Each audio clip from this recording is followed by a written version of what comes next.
What's up, Thrashers, and welcome back once again to the Thrash Maniac 99 YouTube channel, and I am back with another album review for you guys today, and today I am talking about the latest offering from Piah Mater, or Piah Mater, whatever, however it's pronounced, with their latest album, Under the Shadow of a Foreign Sun.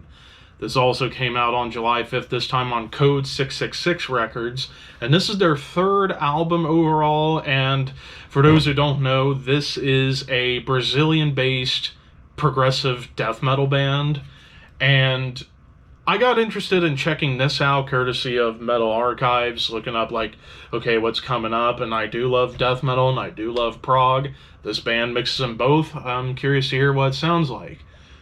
Holy shit, I was not prepared for how magical this album was going to be. It's only 6 tracks, but clocks in at a little over 50 minutes, but man, this album, I will say, is quite something. Right out of the gate with the opening track, As Islands Sink. After like a brief ambient intro, you get some really soothing, clean vocals, organs come in, and then we get into what sounds like old school Opeth. Like, I'm talking Ghost Reveries, Watershed. Like, it sounds like a hybrid between those two albums. Pretty much almost across the board on this entire album, it feels like this band was trying to write an album that felt like it could have been a follow-up to Ghost Reveries and Watershed had Opeth stayed on the more death metal oriented sound before they went more prog rock, eventually back to prog metal, but no death metal presence.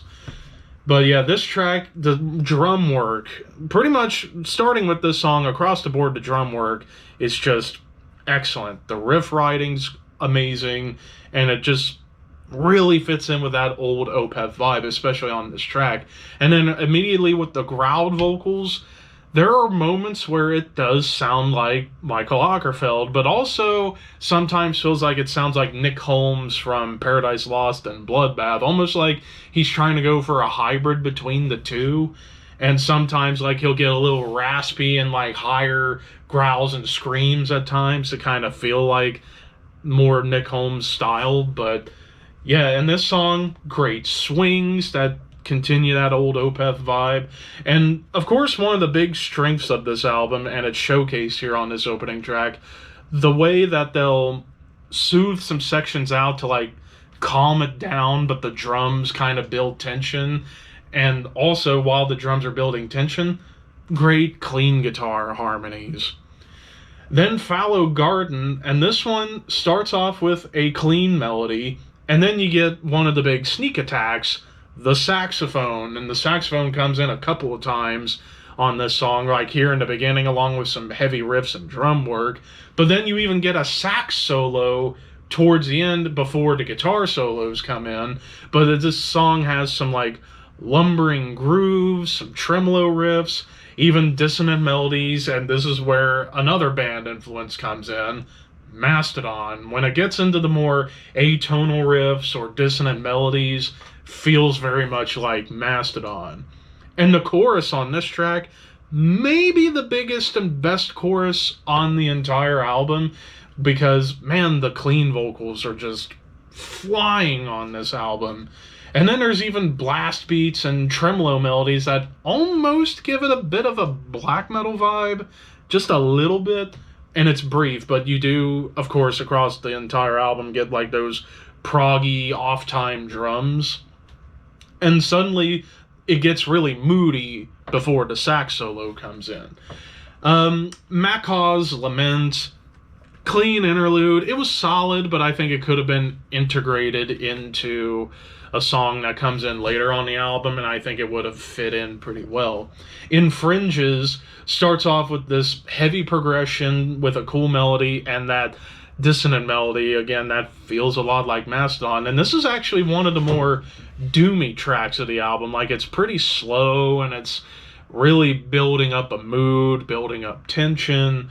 But, of course, huge vocal rounds. Like, I know there was, like, guest vocalists on this album, and it sounds like the main vocalist and those special guests really knew how to write some great vocal rounds, kind of like Gentle Giant and Haken, for example. There's even some cool clean melodies that come in towards the end. Terra Dois, or Terra Doi, there's like this feedback riff that kind of fades in and then into this big, almost melodic death metal riff that feels like Omnium Gatherum to some extent. And then, of course, the synths that come in are quite tasty, kind of give it a little bit of like an 80s vibe. But then, whenever you get into some of these riffs and like off time grooves, I almost thought of Dream Theater whenever listening to this song. And then, of course, during the second half of the album, the final three tracks is where you start to get some more symphonic aspects like violin and cellos to kind of add more to the atmosphere. And then some of those atonal riffs come in, but I would say the lead on this track in particular might have been the most soothing lead on the entire album.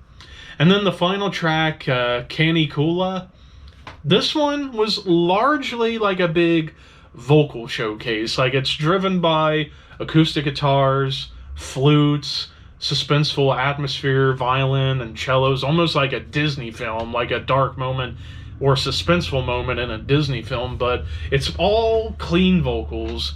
Even some female vocals come in and they duet from time to time, but the lyrics are all in Portuguese. But it was quite unique. But the final 3 minutes of the song is when it gets back to being heavy and it feels more like Mastodon again with the riffs and the rhythms that the drummer's playing. So pretty much from top to bottom, when it comes down to songwriting, it's like this band's taking influence from so many camps, particularly Opeth and Mastodon, but also little hints of Dream Theater and a little bit of a melodic death metal feel at times, like Omnium Gatherum, for example, maybe even Insomnium. But I just was blown away as to how much it reminded me of old Opeth on this entire album. Like the vocals, the riffs, and the production itself was actually pretty solid. Like I talked about the Octoploid album yesterday, that the production really suffered. This, I think, definitely enhances. Though I would say the only complaints I have about this album is, like I said, that interlude could have been incorporated, I would say, into Canicula. I think that would have been fitting to be the beginning of that song that leads into the acoustics and everything else. And then, of course, I would say the snare drum sounded a little bit thin, but that's a very minor gripe. So overall, I thought this was a hell of an album. I'm going 4.5 out of 5. This might be one of the best prog metal albums I've heard this year thus far. If you're a fan of old Opeth, Mastodon, Dream Theater, Omnium Gatherum, Insomnium, bands along those lines, fucking check this out. But of course, those are just my opinions. What did you guys think? Let me know in the comments below. Thank you for watching. Like, comment, share, subscribe, all that fun stuff. Keep your horns high and your dreams wet. Thank you for your patronage.